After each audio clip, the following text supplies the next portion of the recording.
Bwana Yesu asifiwe. Karibu katika maombi maalum ya partners wote wa Pastor Miamba yanayokuja kwako na mimi Pastor Miamba.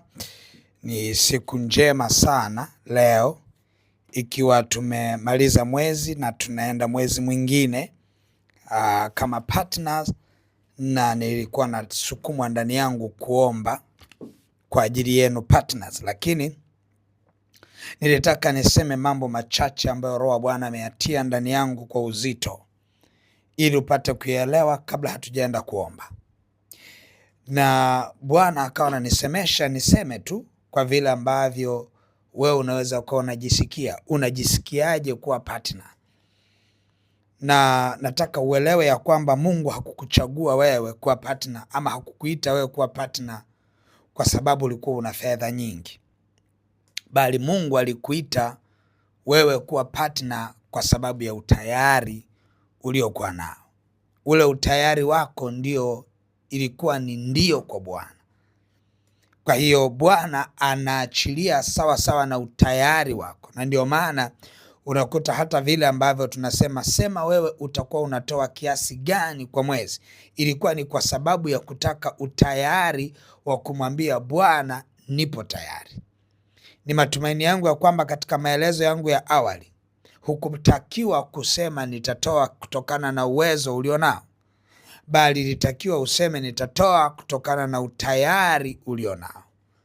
Na nikasema ya kwamba kama utasema hivyo kwa utayari ulionao, halafu ikatokea usipokee chochote, hauna hatia kabisa, kwamba Mungu, mimi nilikuwa niko tayari kutoa kiasi fulani, lakini katika mwezi huu sijapata kabisa. Hauna hatia, kwa sababu ninamwamini Mungu ya kwamba ukisema ndio, hela ya partner haitoki kwenye mifumo ya uzalishaji wako wa kila siku ama kutoka kwenye mali yako, bali Bwana anaipitisha fedha yake yeye.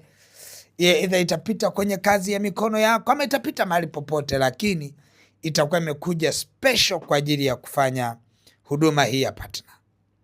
Kwa hiyo ilikuwa ni utayari, na utayari huu ulikuwa umejawa na malengo makubwa ya imani. Unakuta mtu anakuja kuwa na utayari, lakini ambao ndani yake pia una imani kubwa ya kwamba Mungu atafanya. Kwa hiyo tunapoenda kumshukuru Mungu kwa kumaliza mwezi, na tunapoenda kuanza mwezi mpya wa partner, tunaanza mwezi mpya, nataka tuelewe hilo la kwanza, ya kwamba sio sisi ambao tulijiita, ni Bwana aliyetuita kuwa na sehemu ya huduma hii ya kumtolea Bwana fedha ambazo anatupa, halafu kuzifanya zikawe kwa ajili ya ufalme. Lakini cha pili, ni lazima uelewe Mungu alikukubali kwa sababu alikuamini. Hilo ni jambo la pili la muhimu sana ambalo unatakiwa ulielewe, ya kwamba Mungu alivyokuchagua wewe kuwa partner akakuita, jambo la kwanza alikuamini ya kwamba hata kipitisha chochote kwako kitaenda kwanza kwenye kazi ya ufalme. Kwa hiyo Mungu alikuamini.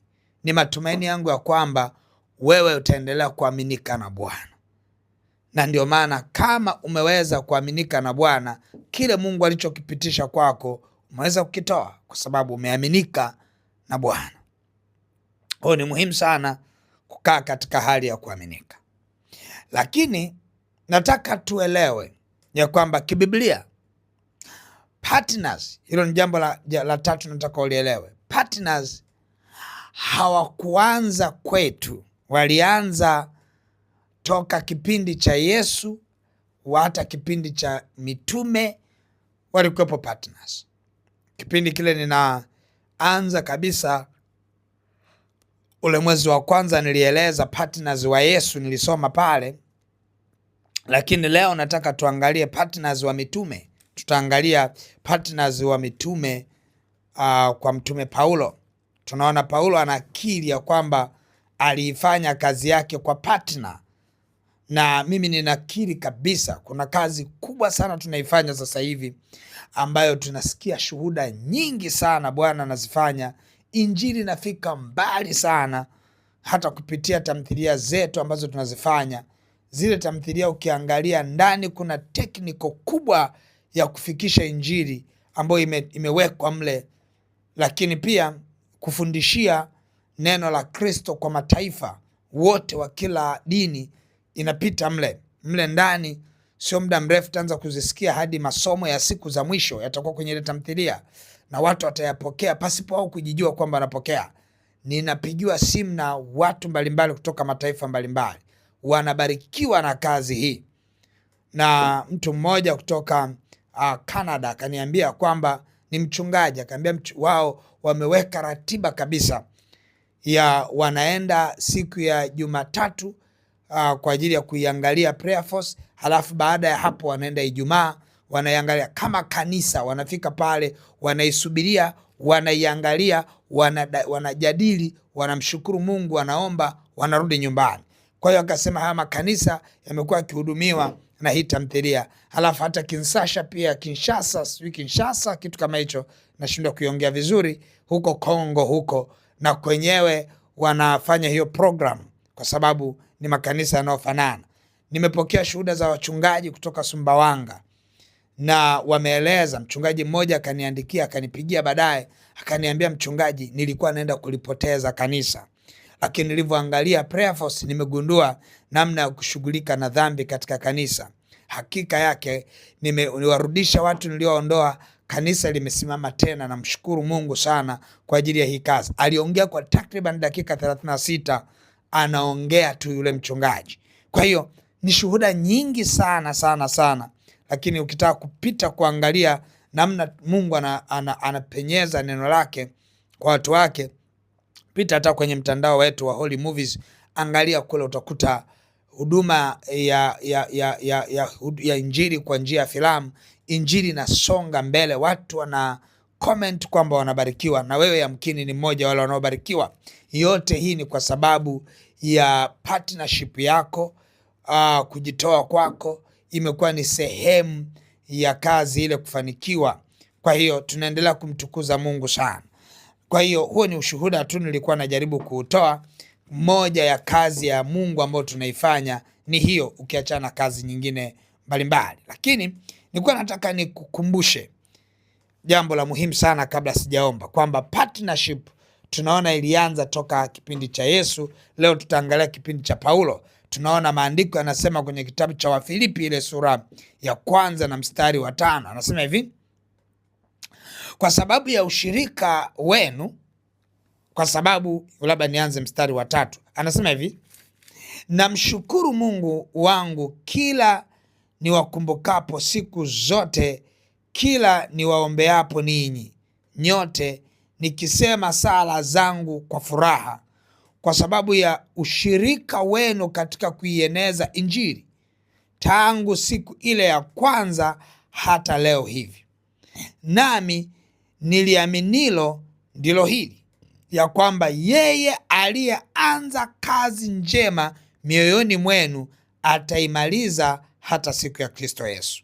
Tunaona maandiko yanaeleza kwamba jinsi ambavyo kanisa la Filipi lilivyoweza kusimama na Paulo katika kuieneza Injili. Walisimama naye kifedha, wakaachilia fedha zao kwa ajili ya kuieneza Injili. Halafu anasema hivi, katika mambo yote, anasema ile kazi njema ambayo Mungu alianzisha, kwamba kumbe hawa watu waliachilia fedha zao kama partner kwa partner ile kazi ya Injili ya Paulo. Ni Mungu ndio aliyeanzisha ile kazi njema ndani ya mioyo yao. Na ndio maana hata wewe umekuja kwenye partnership si kwa kulazimishwa, bali ni Mungu kwanza aliyeanzisha kazi ndani yako, halafu ukasema ndio juu ya ile sauti ya Bwana ndio iliyokupeleka wewe kusema, pastor, naomba uniunge kwenye group la partners, na ukajikuta umeingia huko. Ni kazi njema Mungu aliyoianzisha. Sasa kama ni kazi njema Mungu aliyoanzisha, na Paulo anakiri ya kwamba Injili imesonga mbele kupitia hawa wa Filipi, unakuja kuona pia mchango wao mkubwa anaendelea kuuelezea na anaziachilia baraka nyingi sana. Anasema hivi, tukisoma kule mbele kwenye kitabu cha Wafilipi sura ya 4 ule mstari wa 15 utaanzia hapa. Anasema hivi, nanyi pia ninyi wenyewe mnajua, enyi Wafilipi, ya kuwa katika mwanzo wa Injili nilipotoka Makedonia hakuna kanisa lingine lililoshirikiana nami katika habari hii ya kutoa na kupokea, ila ninyi peke yenu. Kwa kuwa hata huko Thesalonike mliniletea msaada kwa mahitaji yangu, wala si mara moja. Si kwamba nalikitamani kile kipawa, bali nayatamani mazao yanayozidi kuwa mengi katika hesabu yenu. Anasema kwamba sio kwamba natamani kile kipawa, sio anatamani kwamba ile watu walishika fedha zao kutoa, hapana, bali anakitazamia na kukitamani kile kipawa ambacho Bwana anakiachilia kwao. Anasema hivi, bali nayatamani mazao yanayozidi kuwa mengi katika hesabu yenu. Kwa hiyo anasema hivi, lakini ninavyo vitu vyote na kuzidi, tena nimejaa tele, nimepokea kwa mkono wa Epafrodito vitu vile vilivyotoka kwenu. Anasema hivi, harufu ya manukato, sadaka yenye kibali impendezayo Mungu. Na Mungu wangu atawajazeni kila mnachokihitaji kwa kadri ya utajiri wake katika utukufu ndani ya Kristo Yesu. Sasa tunaona baraka hizi zinaachiliwa kwa Wafilipi. Anaeleza sadaka ile walioiachilia. Kama mimi leo naeleza hapa sadaka mlioiachilia ni nini. Anasema hivi, sadaka hii tulioiachilia kama partner, anasema hivi, ni harufu ya manukato, sadaka yenye kibali impendezayo Mungu. Yaani wewe uliachilia sadaka yako ya partner mwezi huu wa kwanza, ile wewe unaiachilia ni fedha kama sadaka. Mbinguni inaonekana kama harufu ya manukato, sadaka yenye kibali impendezayo Mungu. Kwa nataka nikutie moyo juu ya kazi hii kubwa unayoifanya, na wala kama usitazame kuiachia, kwa sababu katika hilo Paulo anaieleza baraka zinazoachiliwa. Akasema natamani sana kuona, anasema nayatamania mazao yanayozidi kuwa mengi katika hesabu zenu. Angalia, kuna mazao mengi sana unayapata katika hesabu, kwa sababu ndani yako umeamua kumtumikia Bwana kwenye kona ya fedha. Bwana hata kukausha, hata kuimarisha na kukustawisha. Na ndio maana Paulo anaziachilia baraka, anasema na Mungu wangu atawajazieni kila mnachokihitaji kwa kadri ya utajiri wake katika utukufu ndani ya Kristo Yesu. Kwamba kuna Mungu anaenda kuachilia sawa sawa na uhitaji wako. Wewe umeaminika na Bwana na umesimama na kuachilia sadaka yako ya partner mwezi huu. Bwana hata kukausha, hautakauka, hata ruhusu ukauke, bali Bwana atazidi kukuzidisha sana. Na sisi tulio husika katika kuifanya kazi ya Bwana, na mimi kama mtumishi wa Mungu ndio husika kupokea hiyo sadaka yako. Sio kwamba natazamia kile nilichokipokea, bali ninaongea kama Paulo kwamba ninakitamani kile kipawa. Anasema hivi, si kwamba nakitamani kile kipawa, bali nayatamani mazao. Bwana akaachilie mazao yanayozidi kuwa mengi katika hesabu yenu. Kwa tunapoenda kumwomba Bwana katika maombi haya, nimelitanguliza neno, usiku wa leo nitaendelea kuomba. Ninaomba kwa ajili yako, ninatamani mtu mmoja atakayesikia ndani yake kuendelea kuongezeka. Anasema hapana, nilikuwa natoa kiasi fulani, sasa nataka kwenda level nyingine. Tamani sana, kwa sababu haupandi level za partner, bali unapanda level za maisha yako. Life standard yako inapanda. Unavyozidi kuipandisha sadaka yako ya partner, ndivyo unavyopandisha maisha yako ya kifedha, maisha yako ya kiuchumi, life standard, namna ya maisha yako yote kwa pamoja. Nataka niende nimwombe Mungu kwa ajili ya muda wetu, nimwombe Mungu, halafu Mungu ataenda kuyasema na kuyafungua yale aliyokusudia kwako siku ya leo. Nataka tuende mbele za Bwana, na wiki hii tunaanza mwezi mpya. Tamani sana ndani ya wiki hii unapobarikiwa, anza kuiachilia sadaka yako ya partner. Usisubirie mpaka mwezi uishi, ili kuna baraka unaanza nazo. Sasa naomba nitamke neno la baraka kwako. Baba mtakatifu, katika jina la Yesu Kristo wa Nazareth, Mungu liye hai, ninakushukuru sana kwa ajili ya partners ambao Mungu liye hai umewaita kwa wito wako mkuu. Umewasemesha ndani ya mioyo yao wakasema ndio. Mungu liye hai, umeisemesha mioyo yao, kwa sababu ndani ya mioyo ya wanadamu wanaisikia sauti yako Mungu iliyojaa maelekezo.